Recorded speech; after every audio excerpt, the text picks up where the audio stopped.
Una de las cosas que probablemente ustedes van a querer compartir conmigo es que yo disfruto de que esta revolución nuestra es una mujer, es una revolución femenina, es una revolución feminista. No lo digo yo, lo ha dicho Chávez desde sus orígenes y también lo dice hoy Nicolás Maduro, nuestro presidente. Por eso invité a una mujer el día de hoy, una mujer como Blanca Ecao. Muchísimas gracias, Iván. Una No, alegría. gracias a ti. Me acordé de repente que hacíamos un programa juntos Sí, que se sí. llamaba Toda la Patria en la Escuela. Del tercer motor Moral y Luces. Sí. ¿Qué se hizo ese motor, Blanca? Ese tercer motor, ¿por dónde anda? A ver, creo que nosotros hemos estado en la revolución pasando por tantas etapas y siempre bajo fuego cruzado, que muchos de los elementos fundamentales quedan allí como suspendidos. Pero es un motor que sigue activo y es fundamental para la patria venezolana. El motor Moral y Luces era la revisión ética, moral, lo que nos decía nuestro libertador. Las luces son el ejemplo esplendoroso de nuestra historia. Es el ejemplo luminoso que nos permite saber cuál es el camino. Y aquí todas y todos somos Chávez, el ejemplo que debemos seguir, que es luz para transitar este momento difícil, donde Venezuela es agredida, el imperialismo norteamericano intentando, no solamente contra Venezuela, contra toda nuestra América, restablecer justamente la esclavitud, el colonialismo, es la barbarie la que pretende imponerse. Y en momentos como este, como nunca, el ejemplo de dignidad de nuestras libertadoras, de nuestros libertadores, el ejemplo heroico de una patria que no se rinde es fundamental. Así que ese tercer motor de la moral y las luces es necesario y tiene que estar hoy más vivo que nunca.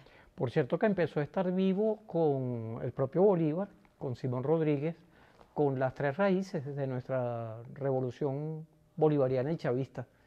Ese piso que le dio, esa fuerza que le dio especialmente Chávez cuando rescató de Bolívar, aquello que había dicho en Angostura y que también lo repite en el mismo Correo del Orinoco. El Correo del Orinoco está cumpliendo 200 años, Blanca. 200 años, y esa es una batalla crucial.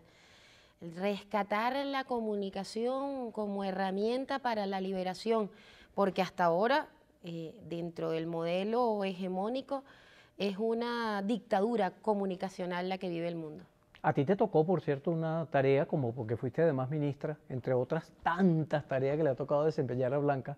Hoy está en otras tareas con el Partido Socialista Unido de Venezuela, pero te ha tocado, incluso como ministra, te tocó en un momento cumbre, en un momento clave, desempeñar el Ministerio del Poder Popular para la Comunicación y la Información. Creo que Venezuela tuvimos nosotros, todas y todos, el privilegio de conocer al hombre que convirtió el hecho político, el discurso político en un hecho comunicacional y pedagógico. Convirtió la comunicación en el escenario de pedagogía de las masas. Eso hacía que toda la patria fuese una escuela. ¿Qué aprendiste en lo personal, Blanca? Porque a veces decimos el discurso pensando en un colectivo grandote, pero en lo personal, ¿qué aprendiste de Chávez en ese ámbito que estás refiriendo ahorita, de lo comunicacional? Que la palabra es poderosa y que jamás podemos permitir que nos callen. Por eso él hablaba del pueblo comunicador. Y además asumir con responsabilidad la palabra, ¿no? La revolución, ahí retomamos tal vez el espíritu de la palabra de Jesús, que el verbo se hizo carne. Chávez en 90 segundos nos dijo por ahora. Y con ese mensaje, obviamente acompañando la rebelión de un pueblo, pero fue fundamental saber que él venía de un movimiento bolivariano, que fue otra de las improntas de ese brevísimo discurso del por ahora. Cuando uno se compromete con lo que dice y cuando uno le da valor al mensaje, cuando uno entiende que hay un pueblo que te escucha y un pueblo que debe ser escuchado.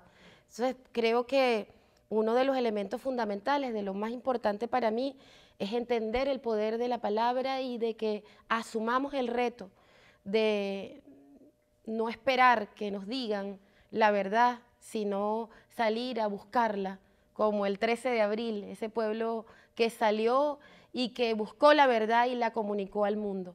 Así que de Chávez se aprende mucho y se sigue aprendiendo hoy, todos los días. Chávez está más vivo que nunca.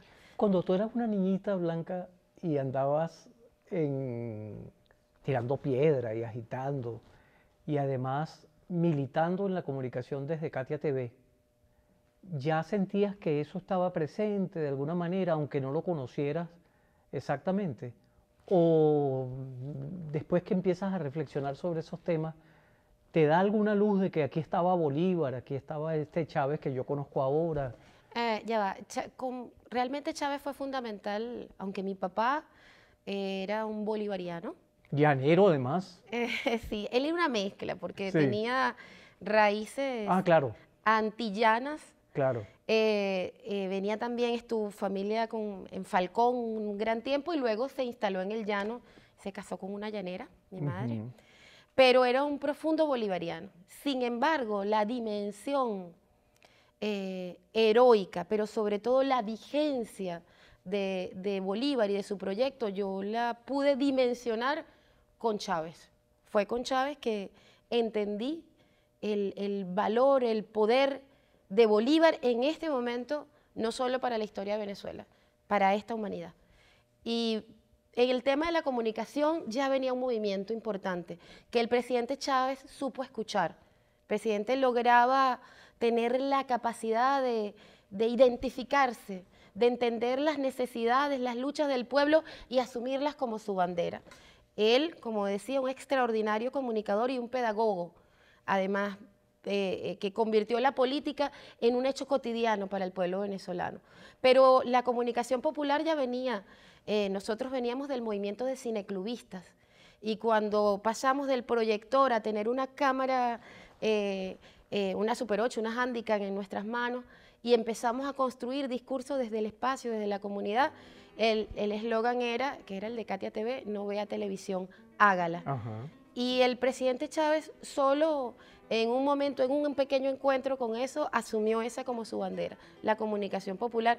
Y tuvimos uno de los momentos más extraordinarios en el surgimiento de medios comunitarios en la historia del país. Después, en plena función pública, te tocó incluso impulsar, crear, dirigir algunas expresiones comunicacionales muy importantes. Entre otras, Vive, que nos está presentando o prestando su apoyo para la grabación de este espacio en el día de hoy. Vamos a conversar de eso luego de saludar a nuestro prestador de servicio con todo lo que le corresponde y a ustedes que nos van a esperar allí un minutico. Ya volvemos.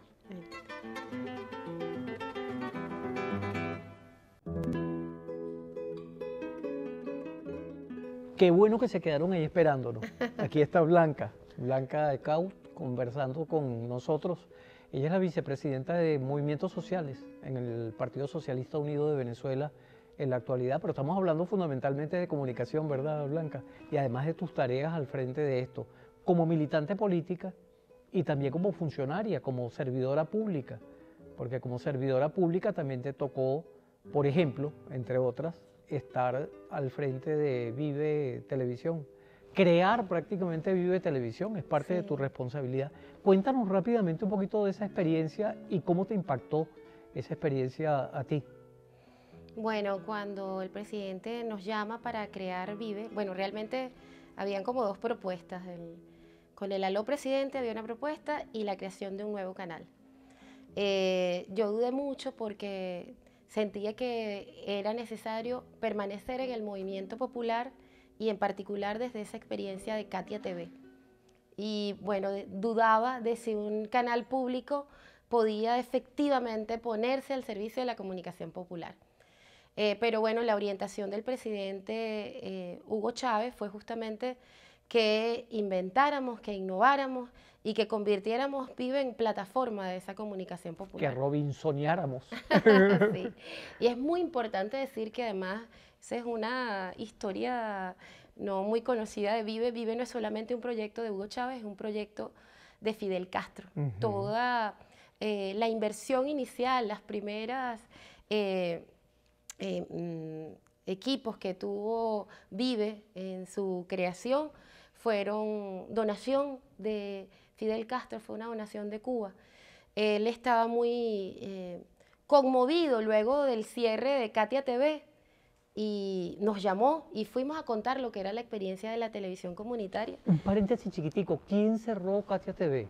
Un señor que se llamaba Alfredo Peñas, alcalde, entre comillas, mayor de Caracas. Un conspirador contra el luego Estado.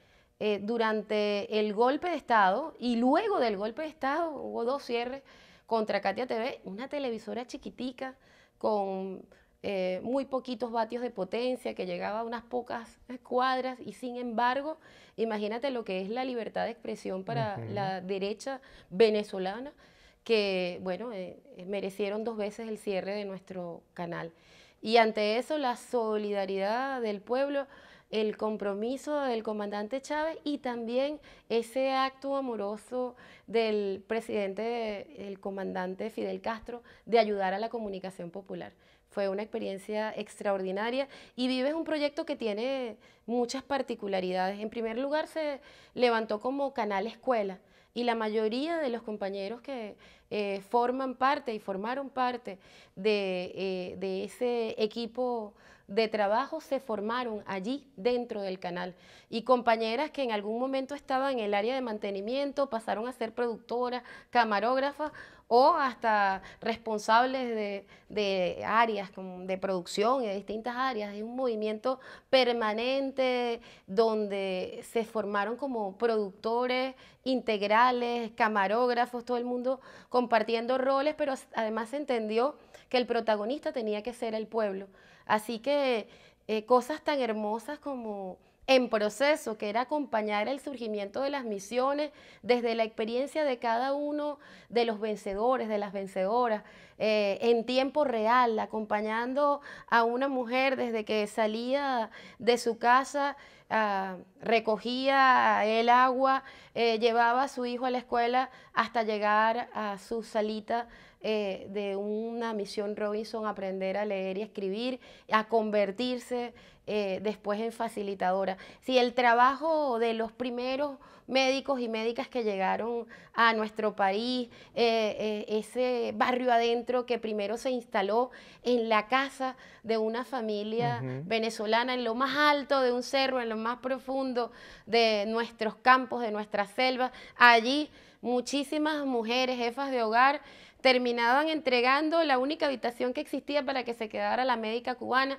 para ponerla al servicio de todo el pueblo. Todo eso se registró, es una memoria extraordinaria que está en Vive, pero que además Vive entendió que no podía hacer la comunicación desde Caracas y surgieron casi de inmediato proyectos como Vive Andes, Vive Llano, Vive Zulia, Centro Occidente, todo el país allí formándose una juventud de comunicadores y de comunicadoras, además en los primeros espacios donde las mujeres comenzaron a asumir la producción y la cámara y el trabajo integral de la comunicación también allí en Vive. Yo creo que Vive es un proyecto extraordinario, es un canal del poder popular que logró además formar a buena parte de los compañeros y de las compañeras que tienen la responsabilidad hoy de llevar transmisiones especiales, porque en Vive se formaron los primeros militares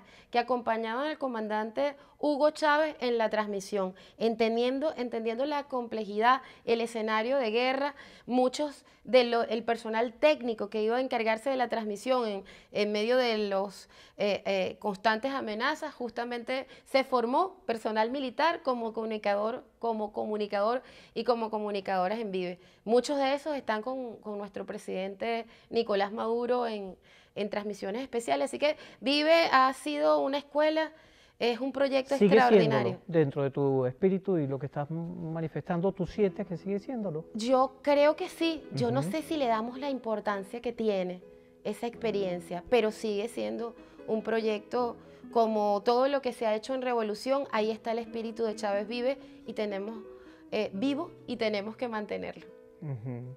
Fíjate, hay otro aspecto, Blanca, en el que tú participas también y que lo estaba recordando ahorita cuando narrabas, y es el nacimiento de Telesur, porque Sí, recuerdo, nos tocó también compartir un ratico algunas veces en esas reuniones que se hicieron previas al nacimiento de Telesur, y me acordé especialmente cuando nombraste a Fidel, porque Fidel también está un poco detrás de todo ese proyecto y de ese encompinchamiento con Chávez, los dos grandes comunicadores, porque Fidel también era un maestro comunicador toda su extraordinario. vida, y nace Telesur, y tú participaste de esa experiencia también. Me gustaría que la refirieras, pero después de identificar a nuestro prestador de servicio. Vamos y venimos.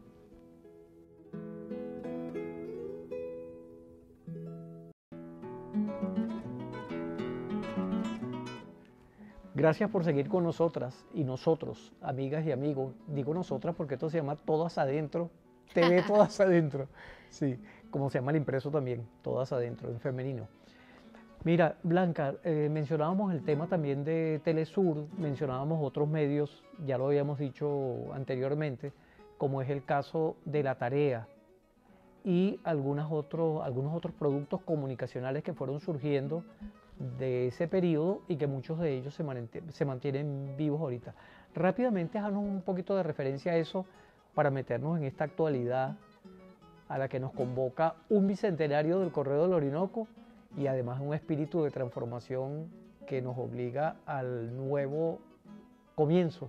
Mm. Bueno, sí, Telesur también creo que en su inicio se nutrió de la experiencia de Vive. Gran parte de los compañeros que estaban en Vive fueron a trabajar a esa fundación Ujú. de Telesur y muchos de los primeros programas de producción independiente que se hicieron, se produjeron a través de Vive también se fueron a Telesur. Y bueno, en Telesur la red de intelectuales estuvo Así como es. también apoyando y fundando, y hoy anda un camino extraordinario a nivel mundial, una Ujú. referencia de la comunicación liberadora, emancipadora, Ujú. en busca de la verdad y transmisora de la verdad.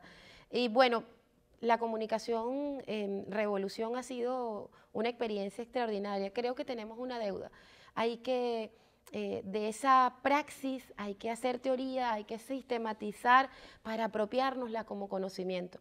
El desarrollo de los medios comunitarios por miles de impresos, de radios, en este caso de decenas de televisoras, también se convirtieron en un referente para el mundo. Y creo que eso hay que consolidarlo. Uno de los elementos es que, bueno, lo extraordinario se hace cotidiano en Ajá. Revolución y tal vez perdemos la dimensión del valor que han tenido esas experiencias para nosotros. Y tenemos la tarea de retomarlos en este momento más que nunca. En medio de la guerra económica, mediática, psicológica, también de violencia, esta guerra multidimensional en contra de la República, la batalla de las ideas es el escenario fundamental para elevar la conciencia y para dar certeza. La única forma de enfrentar las dificultades de este ataque que ha recibido el pueblo venezolano en su cotidianidad, donde habíamos logrado superar eh, las metas del milenio y habíamos logrado un nivel de estabilidad extraordinaria, bueno, la guerra ha sido implotar la cotidianidad para sembrar incertidumbre, desesperanza.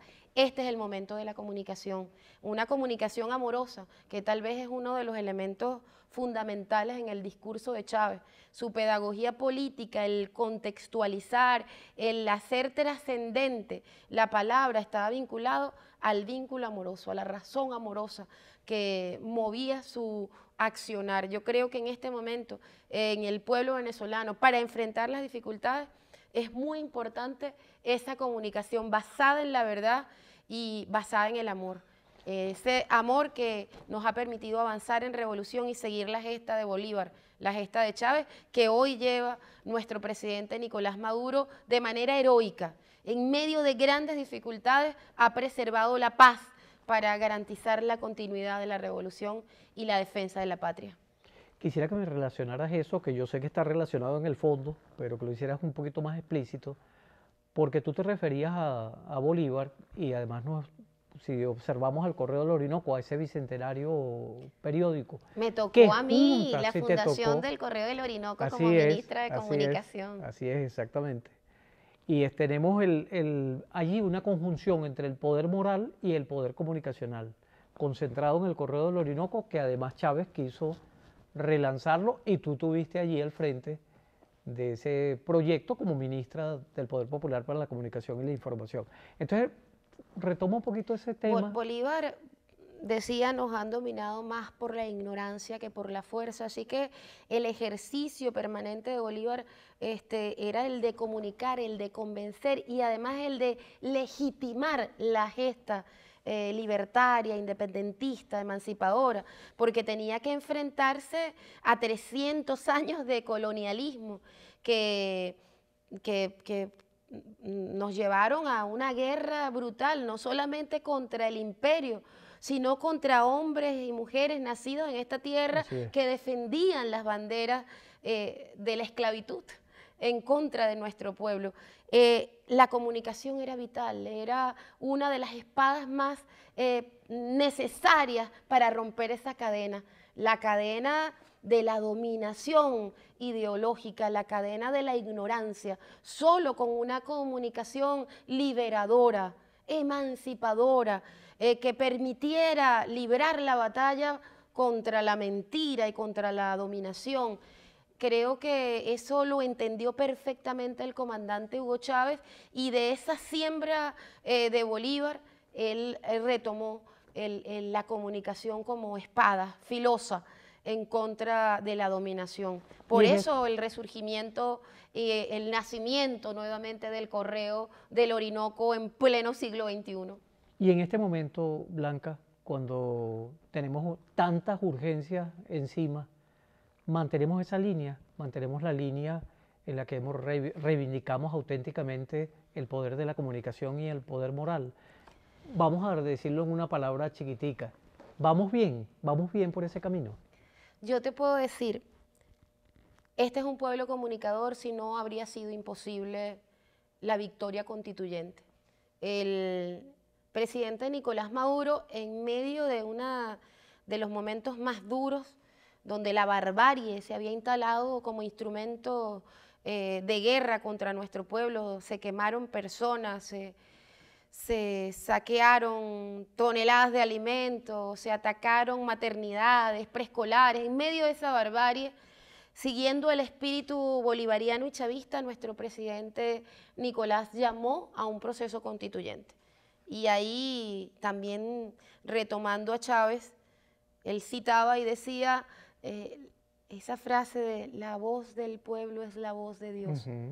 Y en ese proceso constituyente Dios habló a través de nuestro pueblo. Fue una comunicación más allá de los medios. Seres, personas que cruzaron ríos, montañas, traspasaron barricadas, se sobrepusieron a la amenaza, se quedaron fuera de sus casas para poder ir a una votación. En medio de toda esa guerra terrorista mediática, el pueblo supo defender la verdad y comunicarla al mundo, porque la voz constituyente fue un grito al mundo del deseo, la voluntad inquebrantable de Venezuela de tener libertad, de decidir su destino y de vivirlo en paz. Y creo que todos estos eventos electorales, con el 20 de mayo, donde jamás, nunca Venezuela, ni en sus peores momentos había tenido una guerra tan intensa, el 20 de mayo el pueblo volvió a pronunciarse. Ese es el pueblo comunicador, ese es el pueblo más allá de los medios, porque nosotros justamente el modelo de la dictadura mediática, como dice Ramonet, es el de esa comunicación mediática que pone por encima de la comunicación humana a los dueños de los medios. La comunicación de nuestro pueblo, esa comunicación afectiva, verdadera, basada en la voluntad y en la búsqueda de la verdad, está hoy viva. Por eso seguimos teniendo revolución. Muchísimas gracias, Blanca. Además, seguimos teniendo vivo el Correo del Orinoco. Así 200 años después es nuestra artillería del pensamiento. Celebramos. Muchas gracias, Blanca, por haber Gracias compartido a con ti. nosotros. Yo, fascinado. Gracias. Sí, encantado.